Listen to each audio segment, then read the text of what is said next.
Welcome to Commanders Daily, everybody. It's your one-stop shop for everything going on with the Burgundy and Gold. I'm Bob Matthews. Hit that like and subscribe button so you don't miss a day of it. Well, here we are. Commanders are back on the practice field at Ashburn today, going through their first day of putting in the game plan for the New York Giants here for Week 1. By the way, game officially a sellout, so if you don't have tickets yet and you want to go, better get on SeatGeek or Ticket or one of the other secondary markets.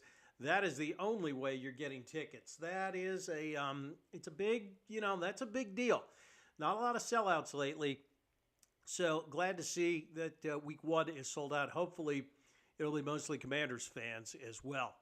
We also today got the first injury report on the Commanders. So let's go through it, let you know what's going on. It's pretty good. Zach Ertz was on it, but it was for a veteran rest day. He is totally fine. He's going to be ready to go. Remember, 34 years old. Dan Quinn's going to manage him and his workload throughout the year during the week so that he's fresh for Sunday. Dorrance Armstrong popped up on there with a knee, but he was limited in practice. So, he did do some work there. Noah Brown listed as limited in practice as well with the knee. Matt Gay had a full practice today, although he was on the injury report just with an illness. Don't expect him, don't expect there to be a problem with him. It's more his kicking that we're worried about at this point. And backup quarterback Marcus Mariota, also full participant, but they're still listing him on the report with that Achilles that he has been battling most of the summer. As for the Giants, they're pretty healthy right now. The only guy on their injury list was tackle Andrew Thomas, just listed as limited in practice with a foot injury. So both teams going to be coming into this one this week, well, as you would hope, on Week 1, pretty healthy. The good news, Brandon Coleman was a full go in practice. They are ramping him up in order to get him back.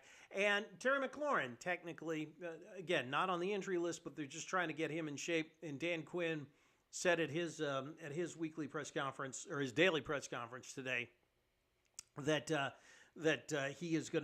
McLaurin is coming along, doing everything they want him to do. Again, they just want him to be 100% for Week 1. You don't want him with coming down with any kind of soft tissue injury because he wasn't in football shape, which of course is what you need.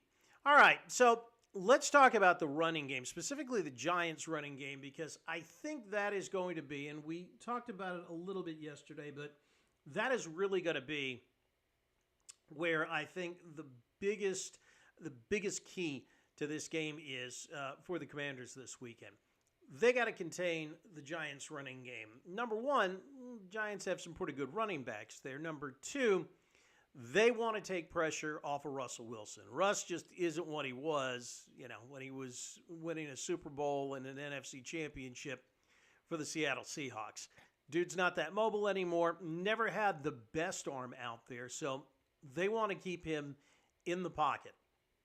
And they want to keep him, under constant duress so he can't get the ball to Malik Neighbors. That's going to involve having the Giants play from behind the sticks. You don't want the Giants in 2nd and 3, 2nd and 4 with that running game in there. So, again, they want to get him in 2nd and 9, 3rd and 10 type situations. That's one of the reasons that you saw Adam Peters make the moves that he did on the defensive line in the offseason, signing Javon Kinlaw, signing Dietrich Weiss. These guys, big bodies up front, hard for them to get moved out of the hole, then let Bobby Wagner and Frankie Louvu and everybody else make the play from behind.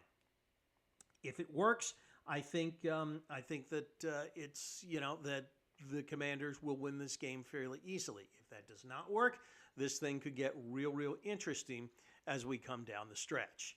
Jayden Daniels did his weekly session with reporters today. Talked about a lot of stuff. Asked if last season adds more pressure for this season, and I loved what he said. He said, and this is all a quote, "Not at all.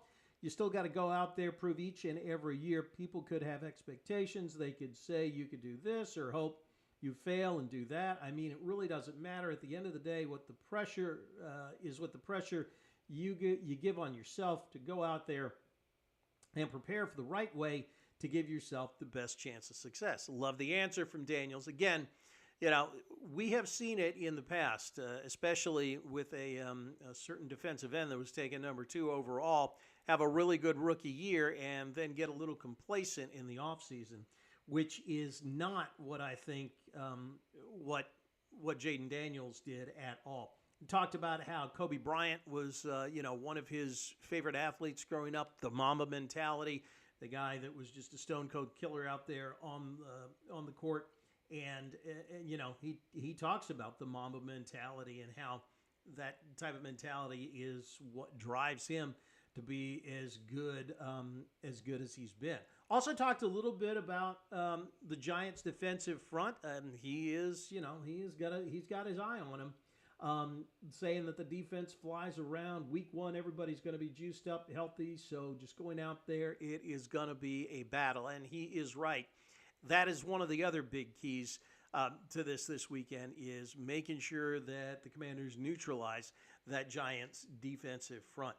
All right, let's go ahead and hit the mailbag. We absolutely, we cannot tell you enough how much we appreciate all of you guys dropping comments there in the comment section.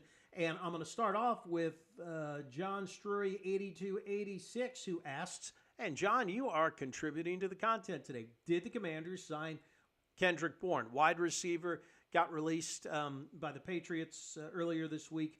And so what I can tell you, John, is no, they haven't yet. Now, that doesn't mean that they're not going to. As a matter of fact, I'd say there's a pretty good chance maybe either later this week or next week they might.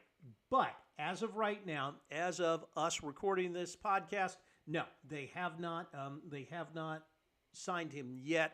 I'll be interested to see whether they do or not. They're going with 5 wide receivers on the active roster right now. And again, you got your Corey Brooks on the practice squad, so there are some interesting prospects there. But I think, and I may be wrong, we might wake up tomorrow morning and hear that Bourne signed, but I think they're going to wait kind of through this week, see what they've got, see how Noah Brown is, and then maybe even see how everybody performs in the game, and then try to figure out if they need any more help. So, John, as of right now, no. KJ All-Star 3986 says, best Commanders page. KJ, thank you very much. I appreciate it. I appreciate everybody watching and everybody, coming and supporting this channel like you have. And Mary Bowles says, sold out with no Giants fans, I hope. I hope you were right, Mary. But that brings up an interesting point. I am going to be really, really interested. There are going to be some Giants fans there. There always are. Giants fans travel well. Washington is a destination place for, every team's fan base. And there are so many transients in D.C. I'll be interested to see, though, how many. We know what it's been like in years past, especially with NFC East teams. Their fans just totally take the joint over. I don't think that's going to be the case this time around. And that's really going to tell us, it's going to be very telling to see that crowd, feel that energy, and see how much of a home field advantage Northwest Stadium is turning back into. Again, we will find out about 1 o'clock on Sunday. That's going to do it for us for today. Don't forget, hit that like and subscribe button. Tell your friends. Appreciate you listening and watching. Drop a comment if you'd like. And again, like the wise man once said, if you're on your bike tonight, as always, do wear white.